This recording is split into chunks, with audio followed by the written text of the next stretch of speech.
Honor Among Sportsmen by Edward Connell. From The Sin of Monsieur Petipon and Other Humorous Tales.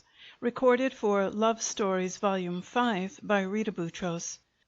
Honor Among Sportsmen by Edward Connell. Each with his favorite hunting pig on a stout string, a band of the leading citizens of Montpan moved in dignified procession down the Rue Victor Hugo in the direction of the hunting preserve. It was a mild, delicious Sunday, cool and tranquil as a pool in a woodland glade. To Perigord alone come such days. Peace was in the air, and the murmur of voices of men intent on a mission of moment.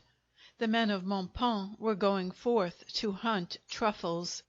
As Brillat-Savarin points out in his Physiology of Taste, all France is inordinately truffaliferous, and the province of Perigord particularly so. On weekdays the hunting of that succulent subterranean fungus was a business, indeed a vast commercial enterprise, for were there not thousands of Perigord pies to be made, and uncounted tins of pâté de foie gras to be given the last exquisite touch by the addition of a bit of truffle? But on Sunday it became a sport, the chief, the only sport of the citizens of Montpan. A preserve rich in beech, oak, and chestnut trees, in whose shade the shy truffle thrives, had been set apart, and here the truffle was never hunted for mercenary motives, but for sport and sport alone. On weekdays truffle hunting was confined to professionals. On Sunday, after church, all Montpan hunted truffles. Even the sub-prefect maintained a stable of notable pigs for the purpose. For the pig is as necessary to truffle hunting as the beagle is to beagling. A pig, by dint of patient training, can be taught to scent the buried truffle with his sensitive snout, and to point to its hiding place, as immobile as a cast-iron setter on a profiteer's lawn, until its proud owner exhumes the prize.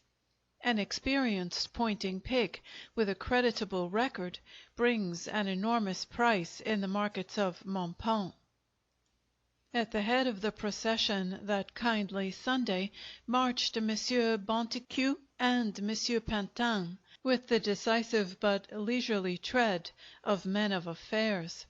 They spoke to each other with an elaborate ceremonial politeness, for on this day at least they were rivals. On other days they were bosom friends. Today was the last of the fall hunting season, and they were tied with a score of some 200 truffles each for the championship of Montpan, an honor beside which winning the Derby is nothing, and the Grand Prix de Rome a mere bauble in the eyes of all Perigord. Today was to tell whether the laurels would rest on the round pink brow of Monsieur Bontecu, or the oval olive brow of Monsieur Pantin. Monsieur Bontecu was the leading undertaker of Montpan, and in his stately appearance he satisfied the traditions of his calling. He was a large man of 40 or so, and in his special hunting suit of jade-hued cloth he looked from a distance to be an enormous green pepper. His face was vast and many-chinned, and his eyes had been set at the bottom of wells sunk deep in his pink face. It was said that even on a bright noon he could see the stars, as ordinary folk can by peering up from the bottom of a mine-shaft. They were small and cunning, his eyes, and a little diffident. In Montpan he was popular. Even had his heart not been as large as it undoubtedly was, his prowess as a hunter of truffles, and his complete devotion to that art (he insisted it was an art), would have endeared him to all right-thinking Montpantians. He was a bachelor, and said more than once, as he sipped his old Anjou in the Café de l'Univers, "I marry? Bonteque marry? That is a cause of laughter, my friends. I have my little house, a good cook, and my Anastasie. What more could mortal ask? Certainly not an Eve in his paradise. I marry?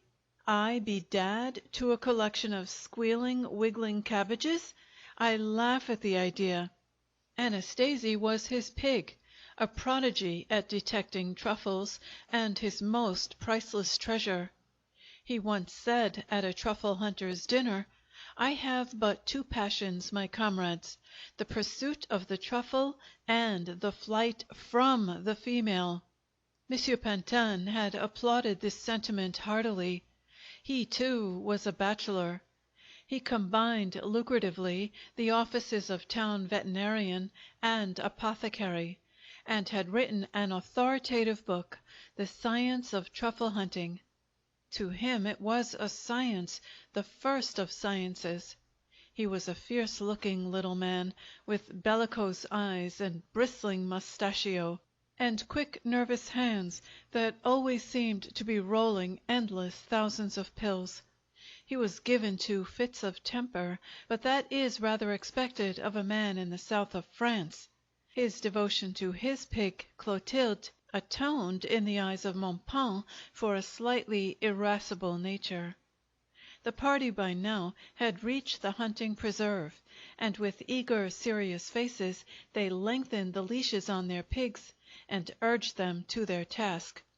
By the laws of the chase, the choicest area had been left for Monsieur Bonteque and Monsieur Pantin, and excited galleries followed each of the two leading contestants.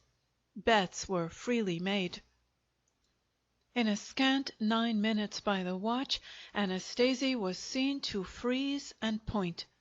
Monsieur Bonteque plunged to his plump knees, whipped out his trowel, dug like a badger, and in another minute brought to light a handsome truffle, the size of a small potato, blackish gray, as the best truffles are, and studded with warts.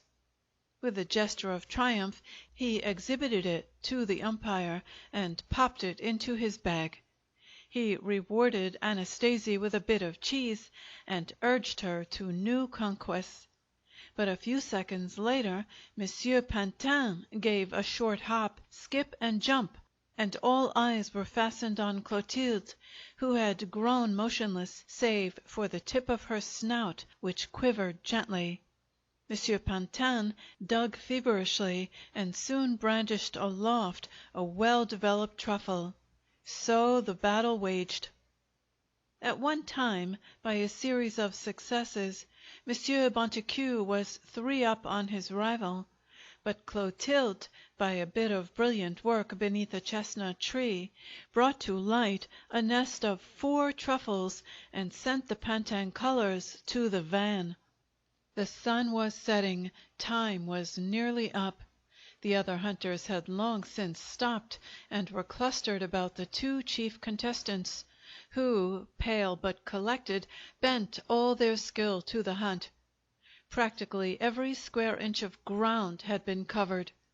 But one propitious spot remained, the shadow of a giant oak, and, moved by a common impulse, the stout Bonteque and the slender Pantin simultaneously directed their pigs toward it.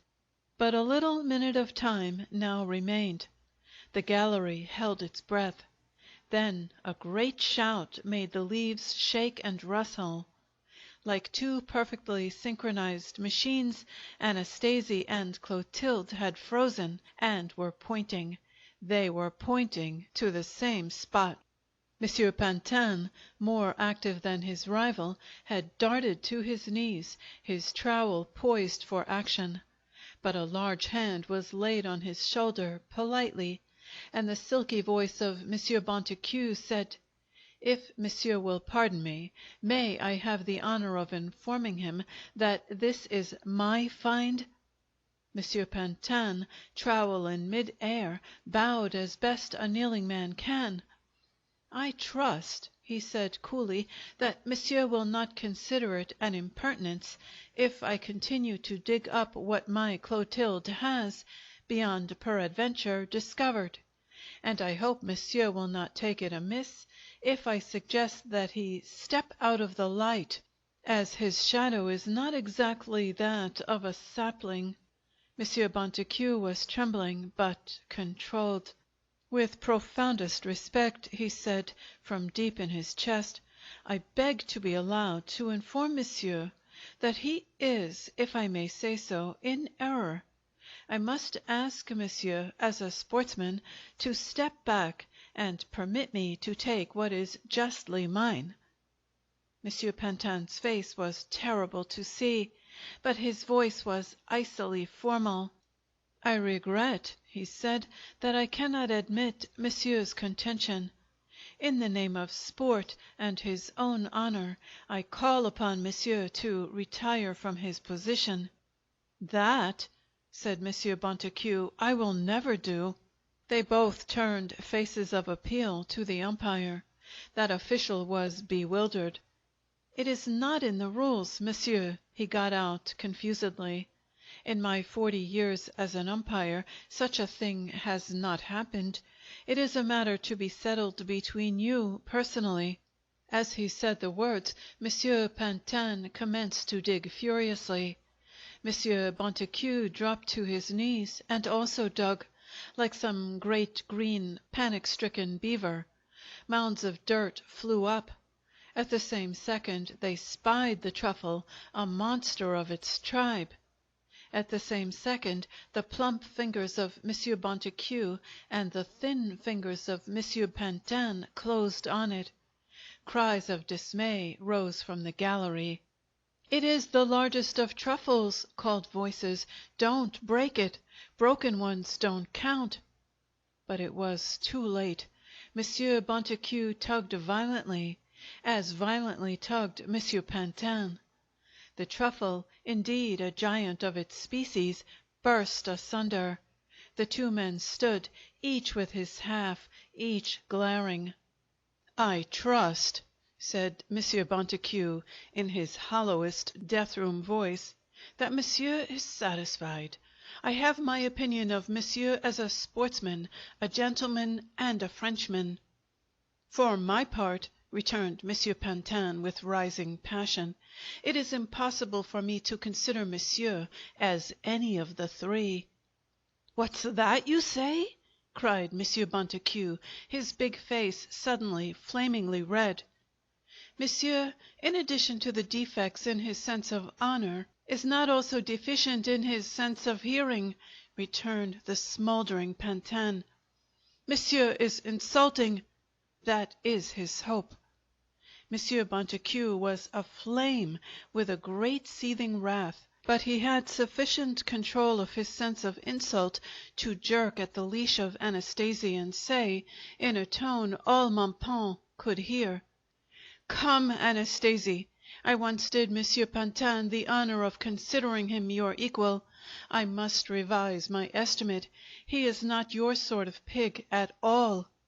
Monsieur Pantin's eyes were blazing dangerously, but he retained a slipping grip on his emotions long enough to say: "Come, Clotilde, do not demean yourself by breathing the same air as Monsieur and Madame Bonteque." The eyes of Monsieur Bonteque, ordinarily so peaceful, now shot forth sparks. Turning a livid face to his antagonist, he cried aloud: "Monsieur Pantin, in my opinion you are a puff ball." This was too much, for to call a truffle hunter a puff ball is to call him a thing unspeakably vile. In the eyes of a true lover of truffles, a puff ball is a noisome, obscene thing. It is a false truffle. In truffledom it is a fighting word. With a scream of rage, Monsieur Pantin advanced on the bulky Bonteque. "By the thumbs of Saint Front," he cried, "you shall pay for that, Monsieur Aristide Gontran Louis Bonteque! Here and now, before all Mentone, before all Perigord, before all France, I challenge you to a duel to the death." Words rattled and jostled in his throat, so great was his anger. Monsieur Bonteque stood motionless. His full moon face had gone white. The half of truffle slipped from his fingers. For he knew, as they all knew, that the dueling code of Perigord is inexorable. It is seldom nowadays that the Perigordians, even in their hottest moments, say the fighting word. For once a challenge has passed, retirement is impossible, and a duel is a most serious matter. By rigid rule, the challenger and challenged must meet at daybreak in mortal combat. At 20 paces they must each discharge 2 horse pistols. Then they must close on each other with sabres. Should these fail to settle the issue, each man is provided with a poniard for the most intimate stages of the combat. Such duels are seldom bloodless. Monsieur Bonteque's lips formed some syllables. They were: "You are aware of the consequences of your words, Monsieur Pantin?" "Perfectly." "You do not wish to withdraw them?" Monsieur Bonteque, despite himself, injected a hopeful note into his query. "I withdraw? Never in this life! On the contrary, not only do I not withdraw, I reiterate," bridled Monsieur Pantin. In a requiescat in pace voice, Monsieur Bonteque said: "So be it. You have sealed your own doom, monsieur. I shall prepare to attend you first in the capacity of an opponent, and shortly thereafter in my professional capacity." Monsieur Pantin sneered openly. "Monsieur the undertaker had better consider in his remaining hours whether it is feasible to embalm himself or have a stranger do it." With this thunderbolt of defiance, the little man turned on his heel and stumped from the field. Monsieur Bonteque followed at last, but he walked as one whose knees have turned to meringue glacée. He went slowly to his little shop and sat down among the coffins. For the first time in his life their presence made him uneasy. A big new one had just come from the factory. For a long time he gazed at it.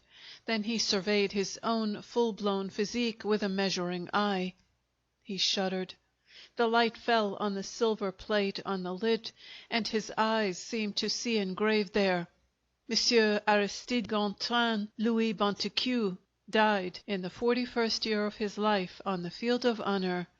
He was without peer as a hunter of truffles. May he rest in peace. With almost a smile he reflected that this inscription would make Monsieur Pantin very angry. Yes, he would insist on it. He looked down at his fat fists and sighed profoundly, and shook his big head. They had never pulled a trigger or gripped a sword hilt. The knife, the peaceful table knife, the fork, and the leash of Anastasie, those had occupied them. Anastasie! A globular tear rose slowly from the wells in which his eyes were set, and, unchecked, wandered gently down the folds of his face. Who would care for Anastasie? With another sigh that seemed to start in the caverns of his soul, he reached out and took a dusty book from a case and bent over it. It contained the time-honored dueling code of ancient Perigord. Suddenly, as he read, his eyes brightened and he ceased to sigh. He snapped the book shut, took from a peg his best hat, dusted it with his elbow, and stepped out into the starry Perigord night. At high noon, 3 days later, as duly decreed by the dueling code, Monsieur Pantin, in full evening dress, appeared at the shop of Monsieur Bonteque, accompanied by 2 solemn-visaged seconds, to make final arrangements for the affair of honor. They found Monsieur Bonteque sitting comfortably among his coffins. He greeted them with a serene smile. Monsieur Pantin frowned portentously. "We have come," announced the chief second, Monsieur Dufond, the town butcher, "as the representatives of this grossly insulted gentleman, to demand satisfaction. The weapons and conditions are, of course, fixed by the code. It remains only to set the date. Would Friday at dawn in the truffle preserve be entirely convenient for monsieur? Monsieur Bontecue's shrug contained more regret than 100 words could convey. Alas, it will be impossible, monsieur, he said, with a deep bow. Impossible? But yes, I assure monsieur that nothing would give me more exquisite pleasure than to grant this gentleman, he stressed this word, the satisfaction that his honor, he also stressed this word, appears to demand. However, it is impossible. The seconds and Monsieur Pantin looked at Monsieur Bontecue and at each other. "But this is monstrous!" exclaimed the chief second. "Is it that monsieur refuses to fight?" Monsieur Bontecue's slowly shaken head indicated most poignant regret. "But no, monsieur," he said, "I do not refuse. Is it not a question of honor? Am I not a sportsman? But, alas, I am forbidden to fight." "Forbidden?" "Alas, yes. But why?" "Because," said Monsieur Bontecue, "I am a married man." The eyes of the three men widened. They appeared stunned by surprise. Monsieur Pantin spoke first. "You married?" he demanded. "But certainly." "When?" "Only yesterday." "To whom? I demand proof." "To Madame Aubusson of Barbast." "The widow of Sergeant Aubusson?" "The same." "I do not believe it," declared Monsieur Pantin. Monsieur Bontecue smiled, raised his voice, and called, "Angelique, Angelique, my dove, will you come here a little moment?" "What, and leave the lentil soup to burn?" came an undoubtedly feminine voice from the depths of the house. "Yes, my treasure." "What a pest you are, Aristide!" said the voice, and its owner, an ample woman of perhaps 30, appeared in the doorway. Monsieur Bontecue waved a fat hand toward her. "My wife, monsieur," he said. She bowed stiffly. The three men bowed. They said nothing. They gaped at her. She spoke to her husband. "Is it that you take me for a Punch and Judy show, Aristide?" "Ah, never, my rosebud!" cried Monsieur Bontecue with a placating smile. "You see, my own, these gentlemen wished—" "There!" she interrupted. "The lentil soup! It burns!" She hurried back to the kitchen.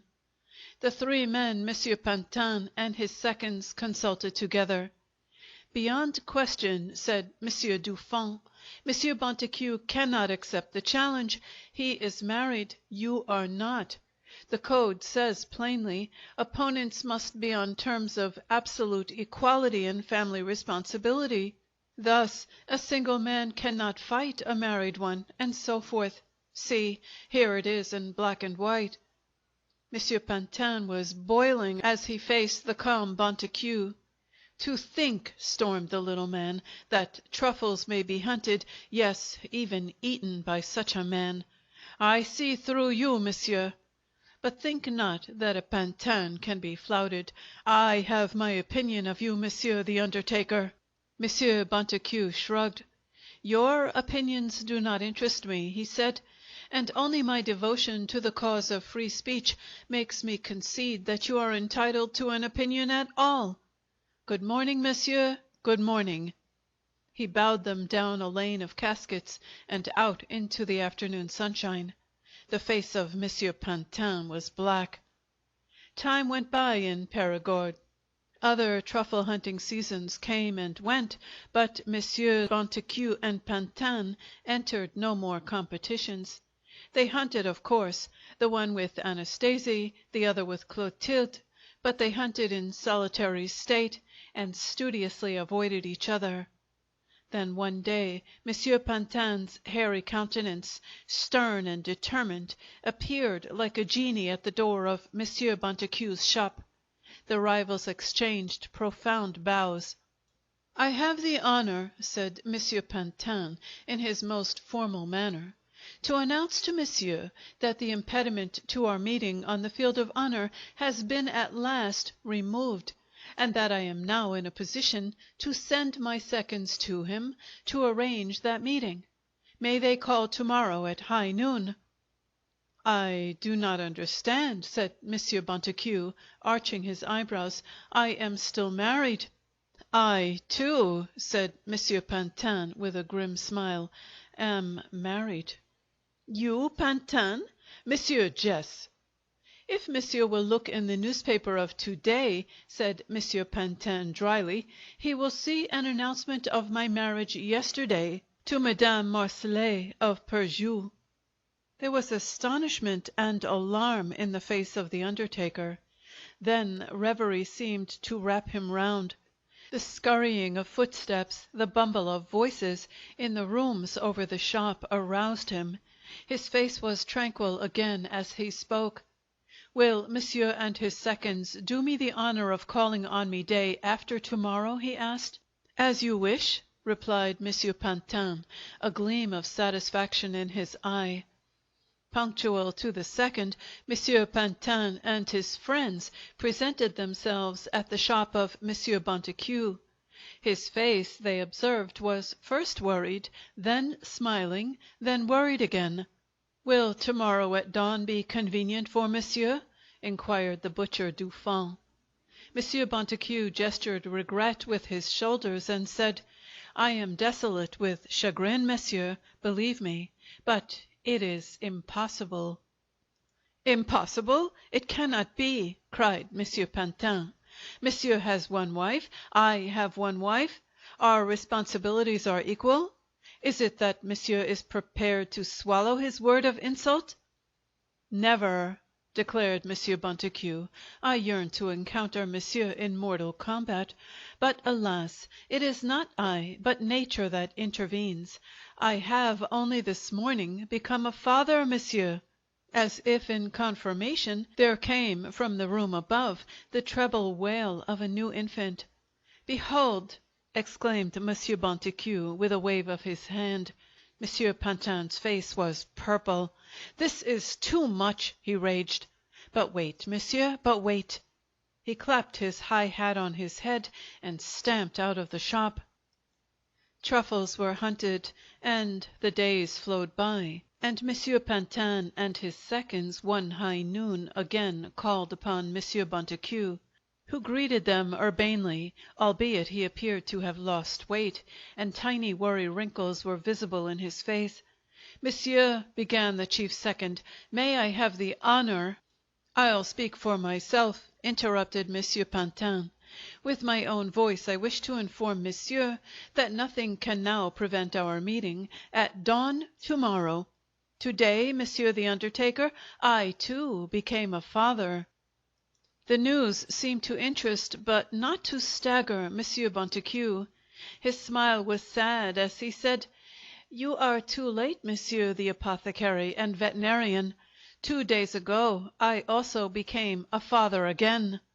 Monsieur Pantin appeared to be about to burst, so terrible was his rage. "But wait!" he screamed. "But wait!" And he rushed out. Next day Monsieur Pantin and his seconds returned. The mustachios of the little men were on end with excitement, and his eye was triumphant. "We meet tomorrow at daybreak," he announced. "Ah, that it were possible!" sighed Monsieur Bontecue. "But the code forbids. As I said yesterday, Monsieur has a wife and a child, while I have a wife and children. I regret our inequality, but I cannot deny it." "Spare your regrets, Monsieur," rejoined the small man. "I, too, have 2 children now." "You?" Monsieur Bontecue stared, puzzled. "Yesterday you had but 1. It cannot be, Monsieur." "It can be!" cried Monsieur Pantin. "Yesterday I adopted 1." The peony face of Monsieur Bontecue did not blanch at this intelligence.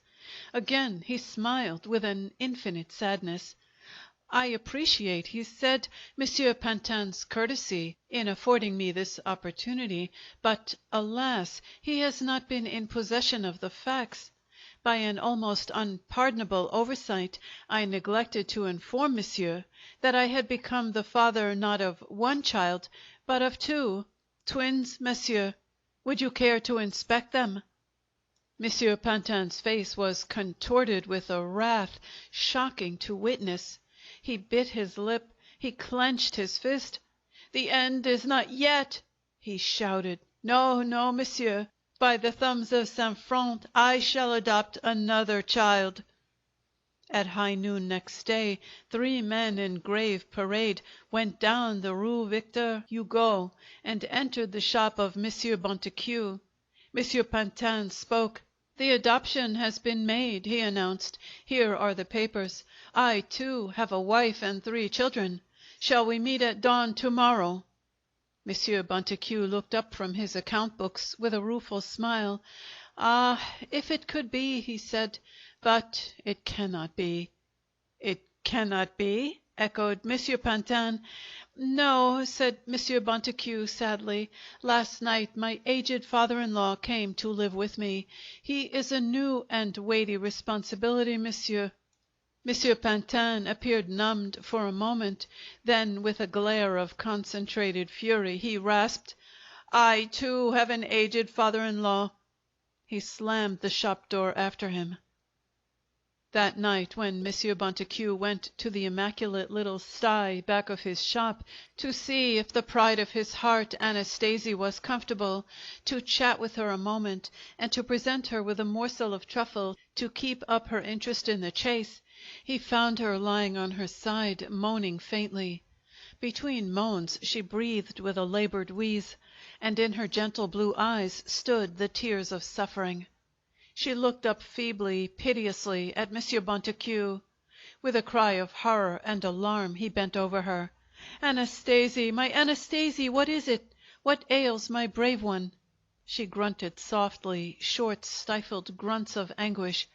He made a swift examination. Expert in all matters pertaining to the pig, he perceived that she had contracted an acute case of that rare and terrible disease known locally as Perigord pip, and he knew only too well that her demise was but a question of hours. His Anastasie would never track down another truffle unless— He leaned weakly against the wall and clasped his warm brow. There was but one man in all the world who could cure her, and that man was Pantin, the veterinarian. His Elixir Pantin, a secret specific, was the only known cure for the dread malady. Pride and love wrestled within the torn soul of the stricken Bontequieu. To humble himself before his rival, it was unthinkable. He could see the sneer on Monsieur Pantin's olive face. He could hear his cutting words of refusal. The dew of conflicting emotions dampened the brow of Monsieur Bontequieu. Anastasie whimpered in pain. He could not stand it. He struck his chest a resounding blow of decision. He reached for his hat. Monsieur Bontequieu knocked timidly at the door of the apothecary veterinarian's house. A head appeared at a window. "Who is it?" demanded a shrill, cross female voice. "It is I, Bontequieu. I wish to speak with Monsieur Pantin." "Nice time to come," complained the lady. She shouted into the darkness of the room, "Pantin, Pantin, you sleepy lout, wake up! There's a great oaf of a man outside wanting to speak to you." "Patience, my dear Rosalie, patience," came the voice of Monsieur Pantin. It was strangely meek. Presently the head of Monsieur Pantin, all nightcap and mustachios, was protruded from the window. "You have come to fight?" he asked. "But no." "Bah! Then why wake me up in this cold night?" "It is a family matter, monsieur," said the shivering Bontequieu, "a matter the most pressing." "Is it that monsieur has adopted an orphanage?" inquired Pantin, "or brought 9 old aunts to live with him?" "No, no, monsieur. It is most serious. It is Anastasie. She is dying." "1,000 regrets, but I cannot act as pallbearer," returned Monsieur Pantin, preparing to shut the window. "Good night." "I beg monsieur to attend a little second," cried Monsieur Bontequieu. "You can save her." "I save her?" Monsieur Pantin's tone suggested that the idea was deliciously absurd. "Yes, yes, yes!" cried Bonteque, catching at a straw. You alone! She has the Perigord pip, monsieur. Ah, indeed. Yes, one cannot doubt it. Most amusing. You are cruel, monsieur, cried Bonteque. She suffers. Ah, how she suffers! She will not suffer long, said Pantin coldly. There was a sob in Bonteque's voice as he said, I entreat monsieur to save her. I entreat him as a sportsman. In the window, Monsieur Pantin seemed to be thinking deeply. I entreat him as a doctor. The ethics of his profession demand. You have used me abominably, monsieur, came the voice of Pantin. But when you appeal to me as a sportsman and a doctor, I cannot refuse. Wait. The window banged down, and in a second or so Monsieur Pantin, in hastily donned attire, joined his rival, and silently they walked through the night to the bedside of the dying Anastasie. Once there, Monsieur Pantin's manner became professional, intense, impersonal. Warm water, buckets of it, he ordered. Yes, monsieur. Olive oil and cotton. Yes, monsieur. With trembling hands, Monsieur Bonteque brought the things desired, and hovered about, speaking gently to Anastasie, calling her pet names, soothing her. The apothecary veterinarian was busy. He forced the contents of a huge black bottle down her throat. He anointed her with oil, water, and unknown substances. He ordered his rival about briskly. Rub her belly. Bonteque rubbed violently. Pull her tail. Bonteque pulled. Massage her limbs. Bonteque massaged till he was gasping for breath. The light began to come back to the eyes of Anastasie, the rose hue to her pale snout. She stopped whimpering. Monsieur Pantin rose with a smile. The crisis is past, he announced. She will live. What in the name of all the devils? This last ejaculation was blurred and smothered, for the overjoyed Bonteque, with the impulsiveness of his warm southern nature, had thrown his arms about the little man and planted loud kisses on both hairy cheeks. They stood facing each other, oddly shy. If monsieur would do me the honor, began Monsieur Bonteque a little thickly, I have some ancient port. A glass or two after that walk in the cold would be good for monsieur, perhaps. If monsieur insists, murmured Pantin. Monsieur Bonteque vanished and reappeared with a cobwebbed bottle. They drank. Pantin smacked his lips. Timidly, Monsieur Bonteque said, I can never sufficiently repay monsieur for his kindness. He glanced at Anastasie, who slept tranquilly. She is very dear to me. Do I not know? Replied Monsieur Pantin. Have I not Clotilde? I trust she is in excellent health, monsieur. She was never better, replied Monsieur Pantin. He finished his glass, and it was promptly refilled. Only the sound of Anastasie's regular breathing could be heard. Monsieur Pantin put down his glass. In a manner that tried to be casual, he remarked, I will not attempt to conceal from monsieur that his devotion to his Anastasie has touched me. Believe me, Monsieur Bonteque, I am not unaware of the sacrifice you made in coming to me for her sake. Monsieur Bonteque, deeply moved, bowed. Monsieur would have done the same for his Clotilde, he said. Monsieur has demonstrated himself to be a thorough sportsman. I am grateful to him. I'd have missed Anastasie. But naturally. Ah, yes, went on Monsieur Bonteque, when my wife scolds and the children scream, it is to her I go for a little talk. She never argues. Monsieur Pantin looked up from a long draught. Does your wife scold and your children scream? He asked. Alas, but too often, answered Monsieur Bonteque. You should hear my Rosalie, sighed Monsieur Pantin. I, too, seek consolation as you do. I talk with my Clotilde. Monsieur Bonteque nodded sympathetically. My wife is always nagging me for more money, he said, with a sudden burst of confidence. And the undertaking business, my dear Pantin, is not what it was. Do I not know, said Pantin. When folks are well, we both suffer. I stagger beneath my load, sighed Bontecu. My load is no less light, remarked Pantin. If my family responsibilities should increase, observed Bontecu, it would be little short of a calamity. If mine did, said Pantin, it would be a tragedy. And yet, mused Bontecu, our responsibilities seem to go on increasing. Alas, it is but too true. The statesmen are talking of limiting armaments, remarked Bontecu. An excellent idea, said Pantin warmly. Can it be that they are more astute than two veteran truffle hunters? They could not possibly be, my dear Bontecu. There was a pregnant pause. Monsieur Bontecu broke the silence. In the heat of the chase, he said, one does things and says things one afterwards regrets. Yes, that is true. In his excitement, one might even so far forget himself as to call a fellow sportsman, a really excellent fellow, a puffball. That is true, one might. Suddenly Monsieur Bontecu thrust his fat hand toward Monsieur Pantin. You are not a puffball, Armand, he said. You never were a puffball. Tears leaped to the little man's eyes. He seized the extended hand in both of his and pressed it. Aristide, was all he could say. Aristide. We shall drink, cried Bontecu, to the art of truffle hunting. The science, corrected Pantin gently. To the art science of truffle hunting, cried Bontecu, raising his glass.